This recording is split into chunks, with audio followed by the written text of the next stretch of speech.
Alright, let's discuss Butcher Baker, Nightmare Maker, aka Night Warning. Got the Code Red Blu-ray with the original poster and title of the movie on there. Awful cover. I prefer the Code Red cover. Yeah, this movie is from 1981, and it has Bill Paxton in it in a very small role, and Bo Svenson. And this is about a kid named Billy whose aunt is crazy obsessed with him and will do anything to keep him from leaving her. She will not allow him to move out or get a scholarship. She's fucking cuckoo. I saw this for the first time a couple years ago when I did my 1981 ranking. I believe it was in my honorable mentions. I really enjoyed it, and rewatching it this time, I really enjoyed it again. In fact, I might have liked it even more. So getting into what I like about the movie is this has a really cool open. It has a very deadly car crash sequence with something straight out of like Final Destination 2 with like a logging truck and a decapitation. It's pretty brutal. And another thing that I think the best part of this movie is the performances and the characters of the Bo Svenson, who plays this homophobic detective and racist detective, his character, and also the crazy aunt, played by Susan Tyrell. Uh, just their performances and their characters, they're despicable, but you love them because of it. They're just so entertaining on screen. She gets really over the top, very hokey. Just her facial acting, the faces she makes, it's pretty crazy at the end. And I love that the third act turns into a slasher. This isn't a normal slasher movie. In the first two acts, it's more just an obsession movie. And then in the third act, it turns into a slasher where she just grabs a machete and starts going to town. And I love that she purrs like a cat in a couple of moments, like before she kills. She's just a crazy cat. And I thought the story was pretty well written for the most part, and it has some good shots. It's shot well. The cinematographer is John DeBont, the guy who's done DP work for all kinds of like action movies. I think he went on to direct like Twister and Speed, if I'm not mistaken. So I was shocked to read that. Like, oh shit, I know that guy. So yeah, it makes sense that the cinematography is good, and there's some like cool backlighting. The third act, when it becomes a slasher movie, it has that like slasher movie, stormy atmosphere, kind of turns into like a Friday the 13th. And also in the third act is when I really started to notice the music of the movie, and I thought it was pretty awesome. I really liked the soundtrack, and also I thought the movie just had a really great pace. I enjoyed the first two acts when it was just a obsession movie and detective film as well. Cuts to Bo Svenson from time to time doing his job and just being an asshole, an entertaining asshole. And then I enjoyed the third act as well. So I really just had a blast with it this time. The only thing I can criticize about it is I really took issue with the amount of slow mo. This director seemed to really like using slow mo every time someone was being attacked. Like it happens like 5 or 6 times where it's just really bad, like choppy slow mo as she's like raising the weapon. It's like, okay, enough. Like once, maybe twice, but not 5 or 6 times. Another thing I kind of took issue with is how far Carlson's homophobia takes him in the end. Like he's so homophobic that he does something or tries to do something really crazy at the end, and it's like, okay, that's a bit much. Like it's an unbelievable decision he's making there just because of his homophobia. And lastly, some of the effects could have been better. I wish there was a little bit more gore. It does get pretty bloody in a couple of sequences. You do get to see a couple of gory effects, but the effects there just aren't that great. Like the sequence in the open could have been much more bloody, and then some of the stuff that happens in the third act could have been more gruesome than it was. So, final thoughts, this is a hidden gem obsession movie that turns into a slasher eventually with a really unsettling relationship between the aunt and Billy. The characters are terrific, and the dialogue, along with the performances, just really kept me engaged in the story. if the third act were just a little bit better, took out some of the slow-mo, had better effects, and didn't do what they did with Carlson's character at the end, then this would be like damn near perfect of a movie. So when it comes to The Butcher Baker, Nightmare Maker, really enjoyed it. I'm giving it 4 out of 5 stars.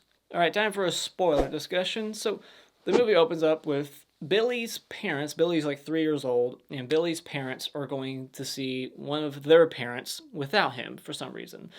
I thought that was kind of strange. Usually, the grandparents went to see their grandkid, but I guess not in this case. Maybe he's a little brat. So they're leaving without their son, and the brakes are cut so they can't stop, and then they crash into a log truck, and the log goes through the windshield and knocks the guy's head like clean off. And then the woman rolls with the car down the hill screaming, and then when they hit the ground, like 10 seconds later, the car just explodes, like they always do in these older movies. One small little detail, not worth pointing out, but I was just like, wait, did that just happen? And I had to rewind it. When the mom is cooking at the very beginning, she knocks a spatula off the counter, and we don't even hear it hit the ground, but she knocked it off and then just continues what she's doing, like not giving a shit that she just dropped the spatula on the ground. She never picks it back up. And so it was like probably the only take. So the basketball coach, who turns out to be a homosexual, he spanks Bill Paxton on his ass, and then he starts like squeezing his bicep. And I just thought that was really inappropriate. So the TV repairman, Brody, shows up, and that's actually Duke, the ambulance driver in Friday the 13th, Part 5. She's like coming on to him strong, and he's like rejecting her because it turns out he's gay too, and he's the coach's boyfriend. And so, but when he's rejecting her, she kills him. She hates rejection, and then starts claiming that he was attempting to rape her. And so, yeah, I was wondering if she was like targeting that guy specifically because she knew that he was the coach's boyfriend. But no, I don't think that was the case. But it's just a weird coincidence that that just so happens to be his coach's boyfriend. So yeah, then we meet Bo Svenson, who is postulating that Billy is a homosexual, or to use his word, a fag. That word is dropped so many times in this movie. A lot. And then he tells this like gay joke. He's telling him something like, you know, when you throw the basketball, make sure your hands like real limp like. You should be good at that. And so this movie's not PC. And then he's like questioning Billy's girlfriend, like, are you two having sex? I need to know if he's gay or not. The relationship between the aunt or the mom and Billy is just really uncomfortable and unsettling. Like, they're too close to each other in a lot of moments, like the way they hug. Like, I'm not like that with anyone in my family. I guess we're just not like that. Maybe this is normal to some people, but to me, it just was not normal. Like, I would never, when I was 17, be butt naked in front of my mom. Like, that was all right. Like, she storms into the bathroom right when he's about to go take a shower. He's butt-ass naked, and they're, like, arguing with each other for, like, 10 whole seconds before he's like, oh, I need a towel to cover myself up. Like, that would have been the first thing I did if my mom walked in. So the mom drugs Billy's milk so that he'll pass out during the big game that's important. If he, like, wins it or shows how good he is, he can win a scholarship. And so, and she doesn't want that, so she drugs him. And the effects of this drug are very inconsistent. Like, she gives him just a little bit, so it, like, knocks him out an hour later at the game, and it knocks him out to like the next morning or the next afternoon. He like wakes up around 12 the next day. So he's gone out cold for a long time. And then later in the movie, she's pouring a bunch in there, and it knocks him out quicker, but it only knocks him out for like maybe an hour or less. We find out that Cheryl killed her ex-boyfriend after she got knocked up by him. He was about to leave her, so she killed him because she hates rejection. And she's kept his body in the basement all these years and has kept his head in a jar. So, and it's fresh. Like, his head looks like he's been dead only for a day, but his body is a skeleton on a bed. And she goes down there from time to time having conversations with his body because she's crazy. And then she cuts her own hair, and it's like a very uneven, like choppy haircut that just makes her look extra crazy than she already does. Like, her performance is like so over the top. Like the way she carries herself, the way she's kind of like hunched over and keeps her head real low. Like, she just goes for it, man. She is nuts. And Margie, their neighbor, is a fucking nosy ass neighbor. Like, she acts like it's her house half the time. She barges in twice in this movie, just knocks like that's all she needs to do before she can just walk on in. She walks right on in, knocks once, walks in, and starts pouring herself a drink from their fridge like she lives there.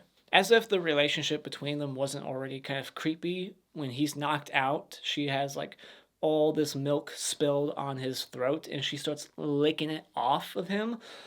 Um, and then conveniently, Julie's name is like printed on a sticker on her camera for some reason. So now Margie, when she finds it, she puts the pieces together like, oh shit, Julie was here. And then nosy Marge gets her belly chopped with a machete. And then I love that later on during this chase, Marge's dead body gets hacked up again.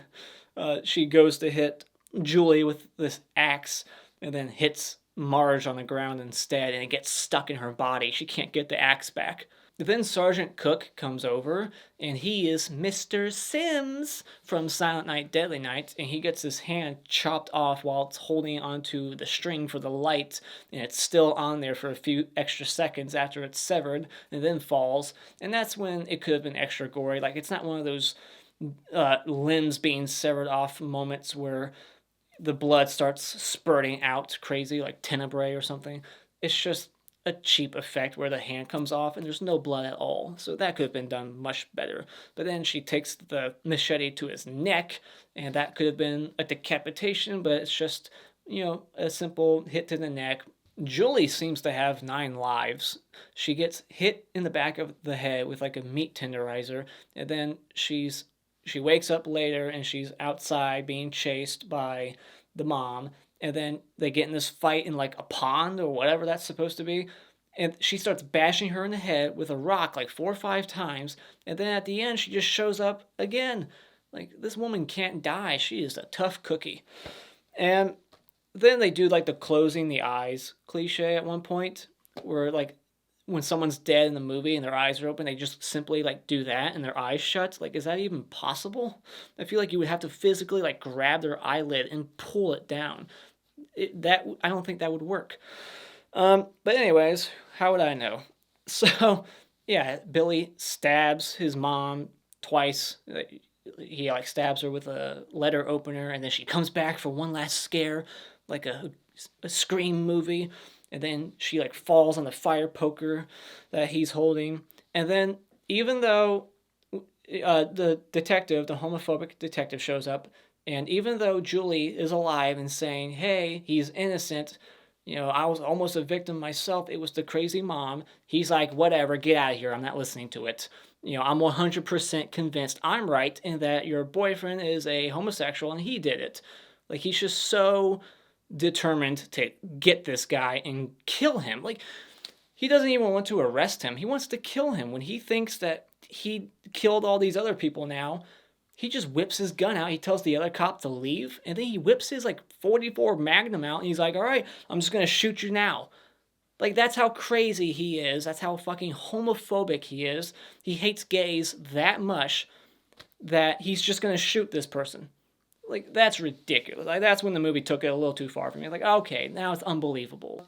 Then, like, the movie ends on, like, a freeze frame, and there's, like, a text that pops up, and it's, he shoots the cop. Forgot to mention that. He gets the gun from the homophobic detective and shoots him a bunch, and then it says on the screen, like, oh, he was acquitted after, like, a 4-day trial, and now he's at college happy with his girlfriend. The end. So, I'm glad we got that closure. Usually these movies just end and you're like, well, what happened next? Did he get arrested? What happened? And now this movie was like, no, we're going to tell you. We're not going to leave you with questions. So I kind of like that. So yeah, that's how the movie ends. Happy ending for our boy Billy. What are your thoughts on this movie? Let me know in the comments below. And as always, if you like what you've seen here, you can hit this like button and become a subscriber today just by clicking on my cartoon face in about 5 seconds. And remember, it's all an opinion. You don't need to get butthurt about it.